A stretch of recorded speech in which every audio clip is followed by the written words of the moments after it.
Hello everybody, Eric with Master Tool Repair here again with you. Alright, we've got a helpful video today. We're going to go through instructions on how to install a WL211201SJ valve service kit. Here's your valve service kit. This is a Campbell Hausfeld valve kit. It includes reed valves, valve plate, and gaskets, everything you need to restore pressure again. Other than a piston ring and piston kit, this is the second most popular part, and another big reason why. If you get a loss of compression or very, very low compression, this is what to look for. You're going to look for a broken reed valve or possibly rusted reed valve, damaged gaskets.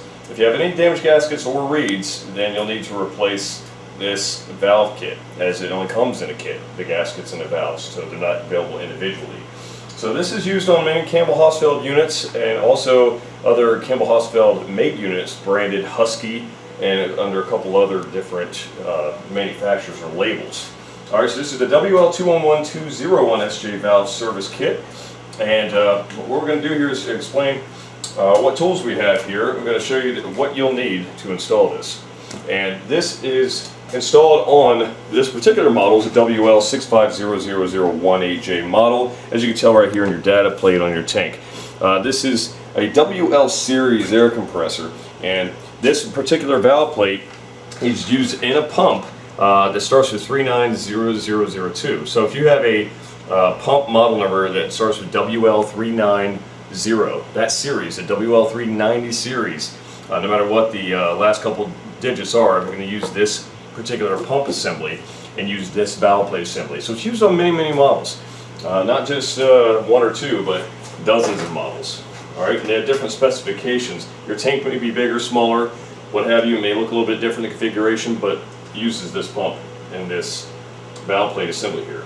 Alright, so we're going to put the valve plate down over here, and we're going to show you which tools you need to do the job. Alright, so your plastic shroud.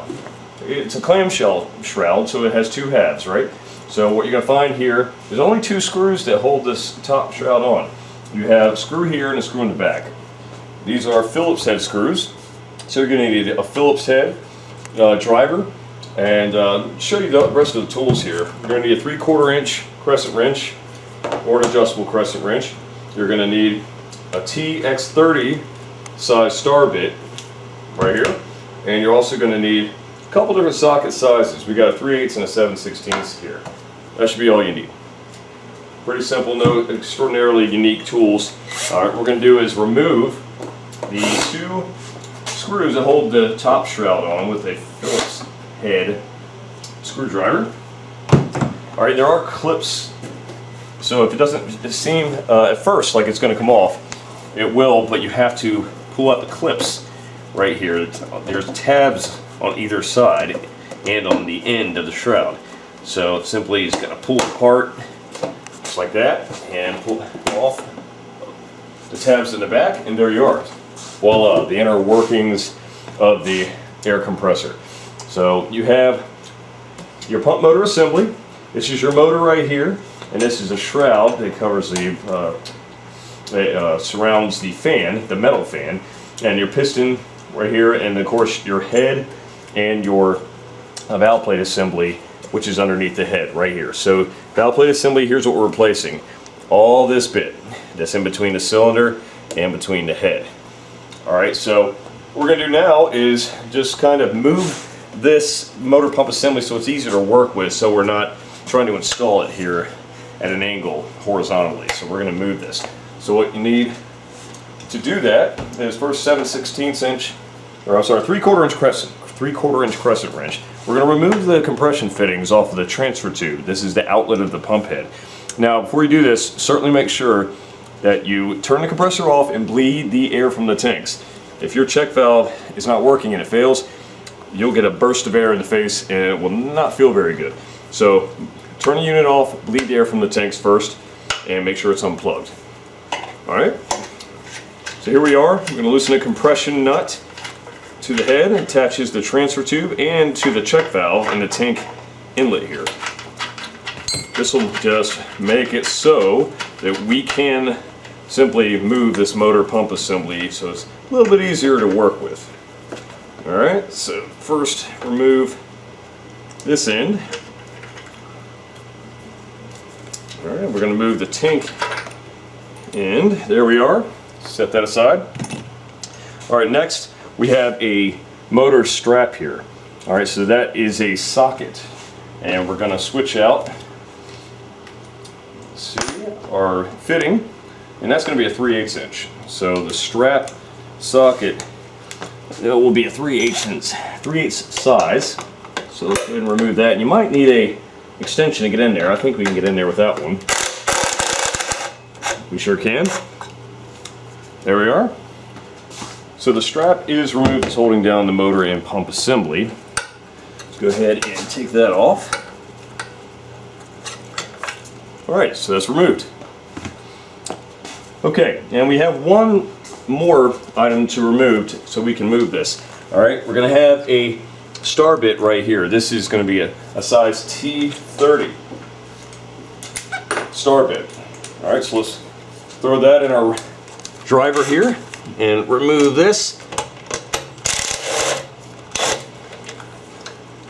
And there we are. And it may be a little difficult to remove it sometimes. If you drill, you can't really loosen it up with the drill. I would recommend throwing some liquid wrench in there and letting it sit for just a little bit. That'll penetrate the threads and allow you to remove it a little bit easier than if you didn't. But this was not too bad. Alright, so we're going to remove the washer just behind it. Set that aside. At this point, as you see, you can remove it. These are vibration pads for the motor so they don't vibrate and they're not installed so it doesn't sit directly on the metal frame.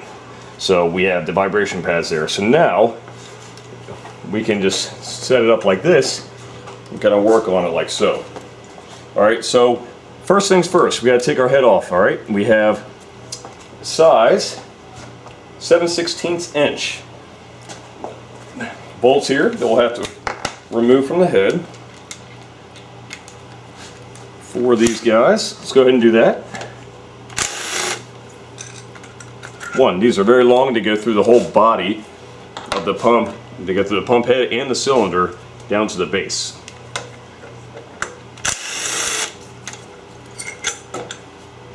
Two out of four. Last one.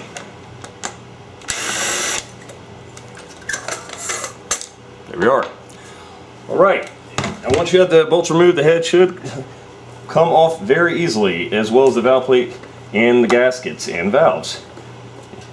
And your cylinder may very well come off. We don't, let's see, need to remove the cylinder, so we'll try to peel this right off. There we are. See, we'll leave the cylinder and the piston in place like so. Alright, so we'll set this aside. These are old parts here. Go ahead and peel that gasket off. And sometimes these gaskets will be on there really well. I mean, because of the heat and adhesive nature. And sometimes you find that it might be a little difficult to remove. So sometimes you might have to work at it. See, there we go. Little by little, kind of press it up, you know, from the corners,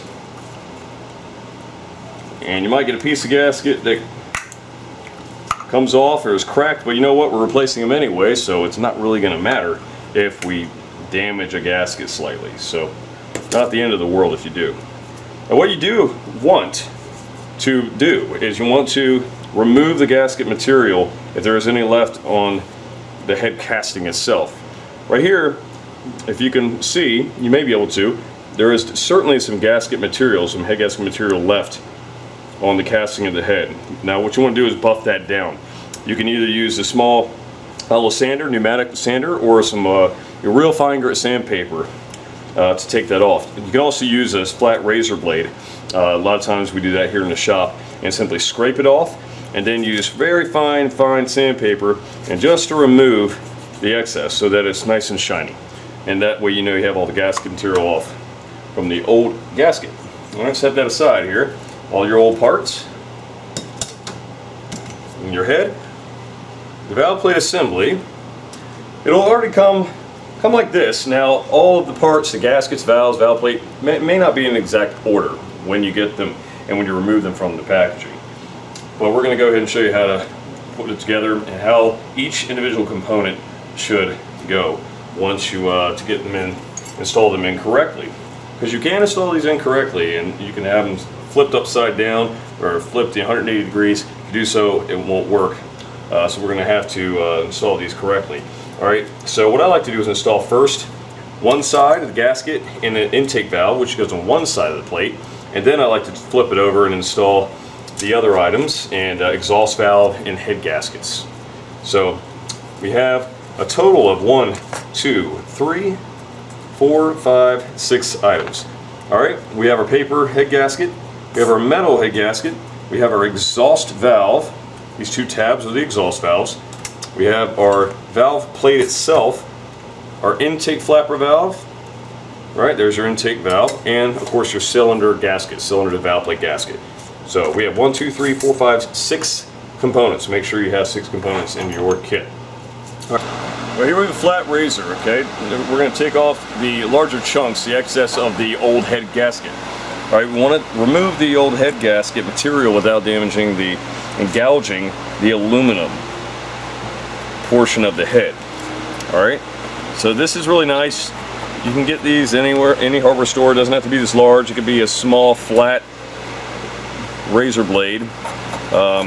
See, as long as it's flat like this, it makes life a lot easier to work with. But see, we're just removing the very top layer because we don't want to gouge. Now we're going to install the valve plate assembly. All right, what I have here is a schematic image printed out, and this is going to be something very helpful you'll want to print out as well. This can be found on our website. It might be in your manual. If you do have your manual, you'll have the parts breakdown. This is the schematic image for the WL211201SJ pump motor assembly, which we have. Just print it out. You're going to really want this for reference because we want to install each component in the right order.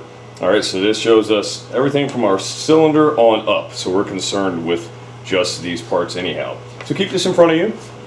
Again, it will be in your manual if you have it, or you can search this model number on our website and you can print it out, save the image, print it out on our website. So either way. Alright, so we're going to take our components here. We're going to start with our valve plate. You notice there are some smaller holes in the valve plate. These are vent holes. You're going to want to definitely make sure everything lines up. Alright, so I'll show you how to do that right now. So we're going to install the valve plate and the inlet valve specifically, and its gasket. So we have the cylinder gasket and the intake valve, which goes on the bottom towards the cylinder. Alright, so here we have the intake valve itself. And install that. See how these holes line up? These smaller holes. So we're going to install now our cylinder gasket. This will butt up against the intake valve and the cylinder. And we have this small hole in the corner here that is lined up with the hole in the intake valve and in the valve plate. So you'll see, of course, light through that. That means that hole's lined up. So that is our intake side. All right, we're going to flip it over and we're going to install our exhaust valve and our head gasket and those components on the head side. Now we can look, of course, at our diagram here and see which component is next. That's going to be our exhaust valve. Alright, our exhaust valve can install one way only. Alright, so the intake valve is on the bottom. As you see, it's covered up, the holes there. So the flapper valve's on the bottom. These intake valves, or exhaust valves, the flappers are going to install pointed up, just like the diagram. Now we cannot install it this way. You see this hole here? It's not lined up. So we have to flip the valve over. Now the small hole lines up with the hole in the rest of the components. So it can only install that one way. Alright, now next we have our thicker metal head gasket. This is metal, the top head gasket is paper. So that's the obvious difference there, you'll see. And of course you'll see how this metal head gasket is raised on one side. See, and this side is raised, this side is clearly different. So this can only install one way. The raised side has to be face up, so towards the pump head.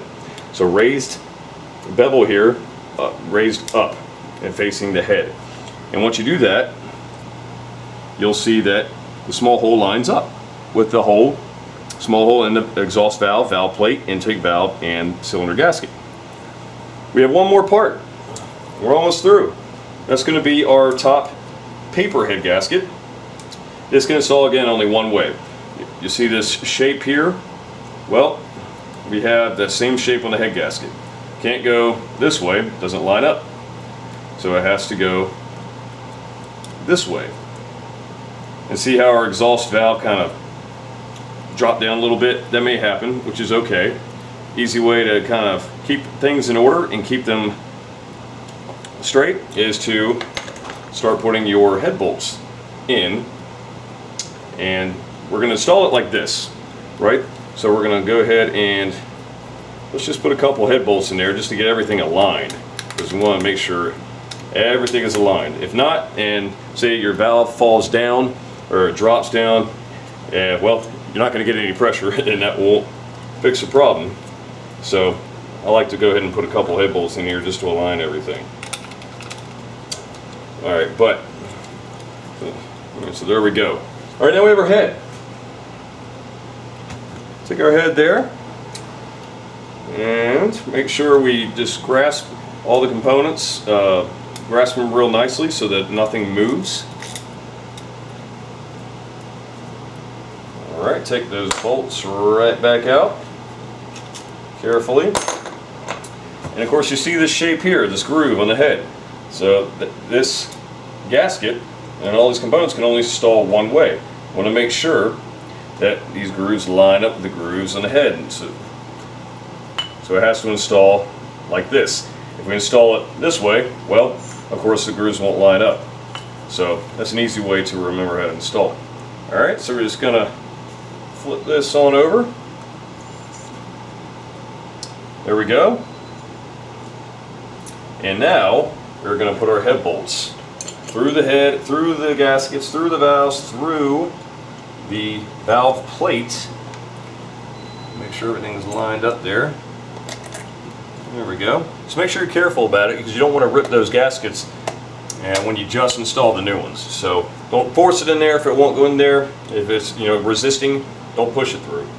Well, we have the valve plate assembled and the components in the correct order, and we have our head on, we have our head bolts through, and it's all one nice neat piece. We're going to install the components onto the top of the cylinder to reassemble. Alright, so we have our cylinder here, and make sure the holes are lined up, and we're going to install the head. Now it's easy to tell how the head is situated on the cylinder and on the base, because we just simply tilted the motor pump assembly. This is how it was configured when I removed the shroud. And this is your tank inlet. So the outlet of the head must face the tank inlet. So our head installs on the cylinder and on the base this way. Outlet to the tank. Obviously this is the intake. That's not going to work. So it's going to be outlet to the tank facing the tank inlet. Alright, so we're going to lift this back up and simply kind of set our bolts there into the grooves and the casting of the cylinder. And you're always going to start these by hand. Of course, we don't want to start with the wrench or the driver, because we could easily misthread and we could crack the casing or the base. So start by hand. I usually go in a diagonal pattern, start here and then diagonally right across. Then the third, just so you know that they're threaded and they're starting to thread into the base. Alright? And these do not have a torque spec. Some head bolts on pumps will have a torque specification. If your manual does not list a torque specification, then simply a little over hand tight, or hand tight is sufficient. So we have a small 3/8 inch little impact, cordless impact. We're going to use that, but it does not have a torque specification for the head bolts. Now we're going to take our 7/16 inch socket, and we're going to now tighten these down. So that's all that's necessary. Alright, this is a drill driver impact, and that's all the force needed to be able to thread these guys in. Alright, we're going to go diagonally. Our last two here. Done. You don't need any gasket sealant. You don't need any kind of solution or any gasket sealant when you do install these. As you saw, I did not use any. Install the gaskets dry, just as they are. All right, now we can take our transfer tube, our discharge or our transfer tube, and install this back into the exhaust portion of the head, exhaust outlet. That's our compression nut there. Gonna lay this back down like so, and while you're setting it down, kind of set the other end of the transfer tube. Actually, and you may do that, you may have it backwards, and I do have this backwards. It didn't obviously fit that way, so we're going to go ahead and turn it around. Sometimes trial and error. There we go. Now this end of the tube lines up with the check valve in the tank inlet. Alright, so we're going to set that in. That threads in very easily, so it is lined up. Very well. Okay, and the pump and motor is situated on the isolation pads. Alright, so we're going to take our washer, large washer here. It's in between the bottom portion of the shroud and the casting of the pump body, and we're going to attach this, and that is going to be our T30 star bit. That's our T30 size. Let's go ahead and switch our bit out, and don't ever tighten this, because this is pretty easy to strip if you use too much force.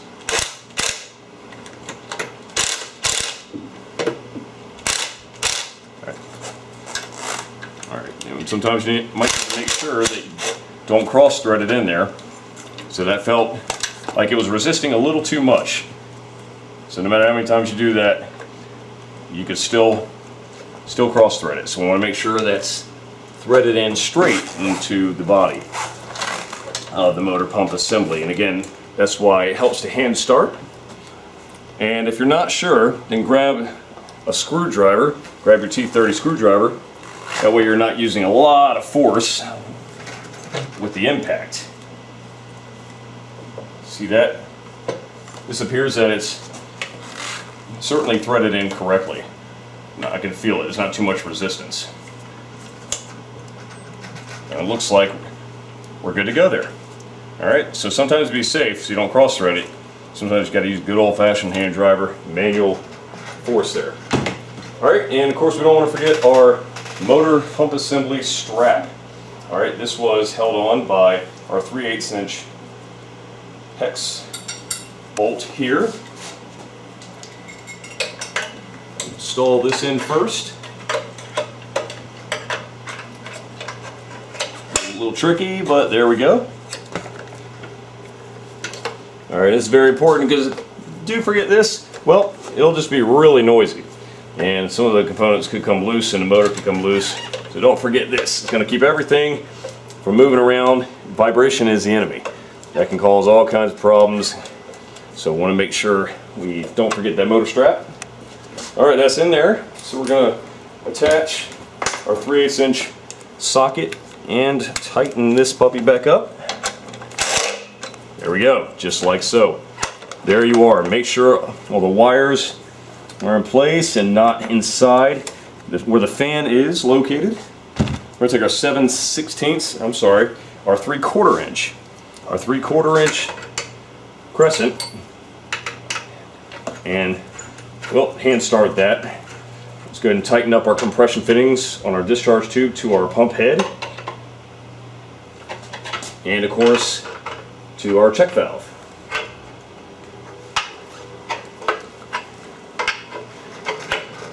Alright, there we are.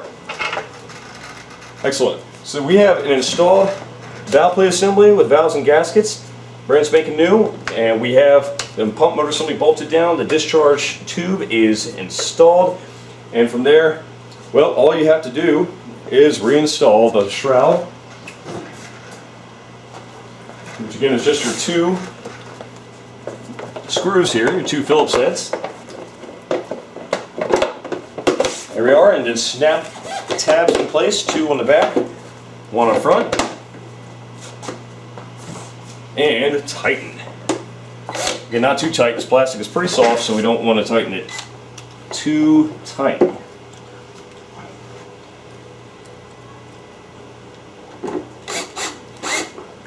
Voila! And there we go. That is how you install a valve plate service kit in your WL211201SJ or WL series oil-free direct drive air compressor. And we have a lot of information online. We have more info. If there's something you need, give us a call. But thanks for watching. See you next time.